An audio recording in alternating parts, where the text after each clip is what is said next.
ဂျာမနီမှာအမေရိကန်ရဲ့တာဝေးပစ်ဒုံးကျည်တွေဖြန့်ကျက်လာပါကတုံ့ပြန်သွားမယ်လို့ရုရှားပြောဂျာမနီနိုင်ငံမှာအမေရိကန်ရဲ့တာဝေးပစ်ဒုံးကျည်တွေဖြန့်ကျက်လာပါကတုံ့ပြန်သွားမှာဖြစ်ကြောင်းရုရှားနိုင်ငံသားရေးတူဝန်ကြီးအလက်ဇန်ဒါဂရုရှ်ကိုကဖေဖော်ဝါရီ17ရက်ကပြောပါတယ်။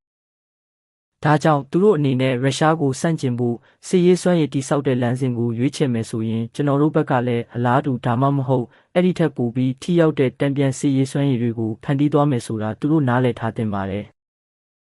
ပြီးတော့အဖက်ဖက်ကအမျိုးသားအကျိုးစီးပွားနဲ့လုံခြုံရေးကိုထည့်သွင်းစဉ်းစားထားတဲ့ကြိုးကြောင်းစီလျော်တဲ့စစ်ရေးထိန်းချုပ်မှုဆိုင်ရာမျှခြေတစ်ခုအစားချင်းချောက်မှုနဲ့တံပြန်ချင်းချောက်မှုတွေကြားကမျှခြေတစ်ခုပဲရှိလာပါလိမ့်မယ်လို့သူက Lizvest ရဲ့နေ့စဉ်သတင်းစာနဲ့အင်တာဗျူးမှာပြောကြားခဲ့ပါတယ်။ရုရှားနိုင်ငံအနေနဲ့ဂျာမနီမှာဒုံးကျည်ဖြန့်ကျက်မဲ့ကိစ္စနဲ့ပတ်သက်လို့အမေရိကန်နဲ့ဆွေးနွေးဖို့အသင့်ရှိကြောင်းလည်းသူကဆိုပါတယ်။ကျွန်တော်တို့ဟာအဲ့ဒီလိုဆွေးနွေးမှုမျိုးတွေကိုရှောင်လွှဲဖို့ဘယ်တော့မှမကြိုးစားခဲ့ပါဘူး။ဒါပေမဲ့အမေရိကန်တွေကတာလက်ပစ်နျူကလ িয়ার လက်နက်များဆိုင်ရာစာချုပ် Neutrality ကနေနှုတ်ထွက်သွားတဲ့အခါကျွန်တော်တို့ပထမဆုံးလုပ်ခဲ့တာက